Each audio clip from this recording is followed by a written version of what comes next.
Alors, bonjour et bienvenue à cette 73e web émission. Bonjour Eddie. Bonjour Lucas. Lucas, on a une première question qui nous provient d'Alexandre. Alexandre qui nous demande l'entreprise Page Jaune. Qu'est-ce qui arrive avec cette entreprise-là? Est-ce que ça existe encore? Ben toi, Eddie, qui est un peu plus senior que moi, tu dois te rappeler des Pages Jaunes, puis... Merci du rappel pour la seniorité, Lucas. Effectivement, j'ai bien connu les Pages Jaunes, le bottin de l'annuaire d'entreprise qui s'affichait dans les Pages Jaunes. À ma connaissance, ça n'existe plus. En fait, on pourrait s'attendre que l'entreprise Page Jaune n'existe plus non plus. Mais je pense que tu as fait des recherches, puis ça l'a évolué, peut-être pas dans la bonne direction, mais c'est quoi la conclusion? Effectivement, puis avant de sauter aux conclusions, peut-être qu'on peut revenir sur l'historique de cette entreprise-là, qui finalement était une entreprise avec des bons avantages concurrentiels. C'était une entreprise que plusieurs entreprises étaient dépendantes pour faire de la publicité. Et puis si on retourne dans les années 2000, des alternatives en termes de publicité, il n'y en avait pas tant que ça. Il y avait la publicité à la télévision, on avait le bouche à oreille. Les journaux, puis on avait les fameuses pages jaunes, finalement, qui étaient l'annuaire.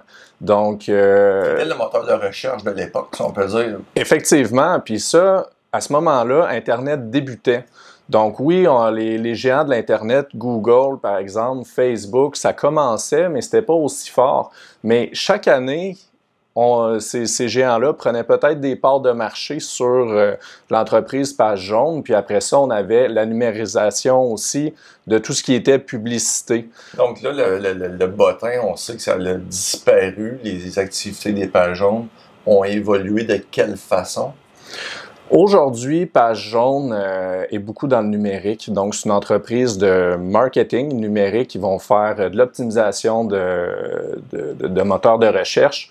Ils vont aussi aider sur les médias sociaux. Puis, il y a plusieurs services aussi qui vont vendre aux entreprises pour les aider à faire un meilleur marketing. Mais pour te donner une idée, Page Jaune, aujourd'hui, le chiffre d'affaires n'est qu'une fraction de ce qu'il a déjà été dans le passé. Puis, au milieu des années 2000, Page Jaune, c'était une entreprise qui versait un gros dividende, qui essayait de consolider le marché dans un marché qui était en déclin, qui prenait de la dette, donc une structure de capital quand même un peu plus risquée pour ce genre d'entreprise-là. Puis peut-être qu'ils ont sous-investi aussi dans ce fameux virage-là numérique.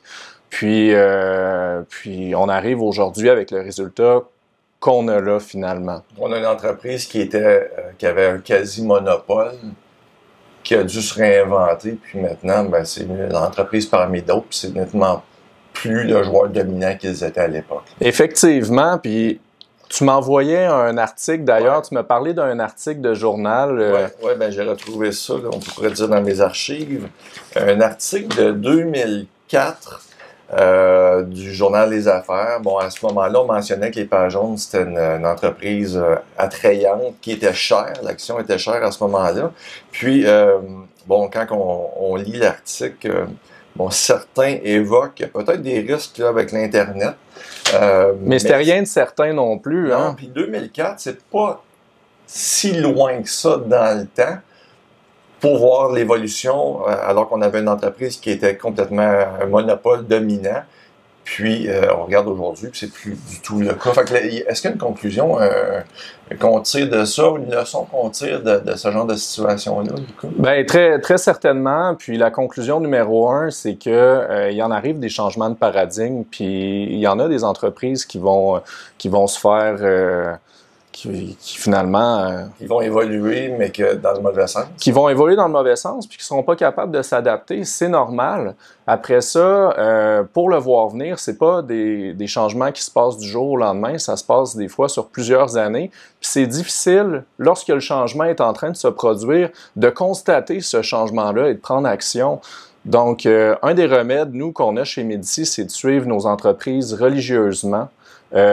Également observer l'évolution de la concurrence, puis faire un bilan aussi des avantages concurrentiels. Est-ce qu'on a une évolution positive des avantages concurrentiels ou on a une évolution négative? Puis à ce moment-là, c'est d'avoir la discipline de peut-être retirer ses billes à un certain moment. quand on voit que les avantages diminuent dans le temps. Effectivement. Alors, la prochaine question, Eddie, nous provient de Camille qui nous écrit par courriel.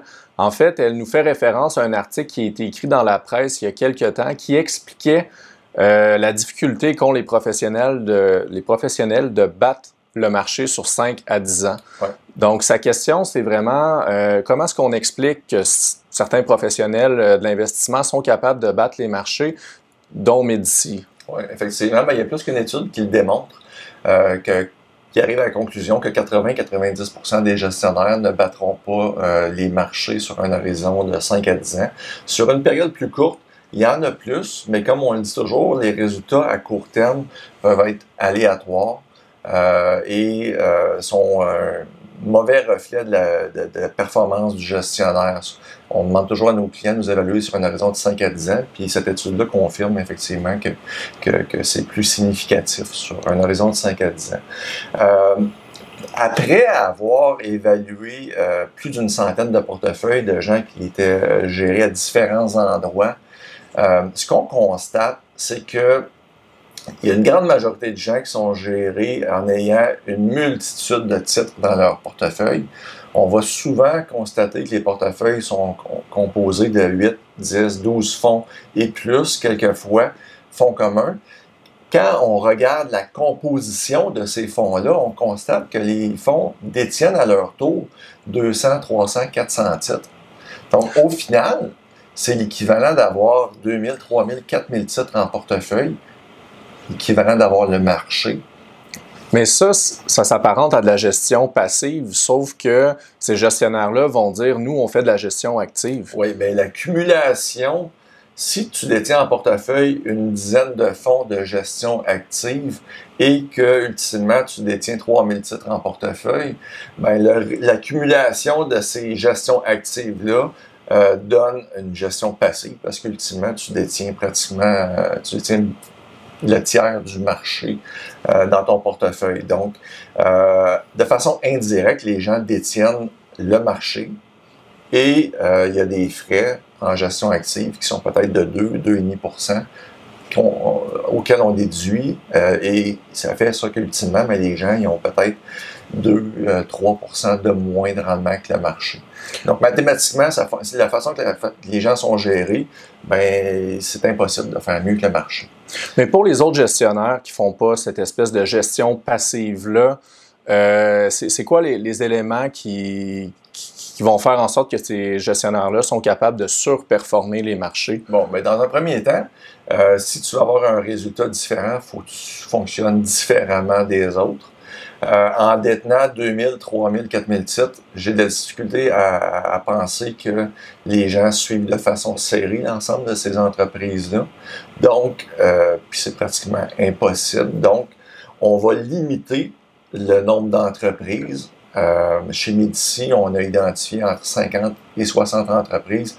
Tu sais, Lucas, on est passionné d'investissement, on en connaît énormément d'entreprises, mais on s'est limité aux 50 à 60 meilleurs qu'on suit de façon serrée. Pour être certain de bien les suivre, finalement, ces entreprises-là. On limite la quantité pour bien les suivre, effectivement. Puis, dans cet univers-là d'entreprises qu'on suit, ben, on ne veut pas les détenir toutes. On va identifier les meilleurs. Puis, on pense qu'autour d'une vingtaine de titres en portefeuille, ça va être ce qui va être la meilleure option pour nos clients, en faisant attention de diversifier par secteur d'activité aussi. Donc, et en même temps, ben, il faut avoir une stratégie aussi, là. Les identifier, les suivre, ces entreprises-là. Il faut avoir une stratégie qui est solide. Il faut être discipliné dans l'application de cette stratégie-là. Et ensuite, il faut demeurer factuel. Ne pas se laisser tenter par les modes, les tendances, les perceptions. Ne pas être émotif aussi, la volatilité puis toutes sortes de facteurs qui pourraient nous influencer.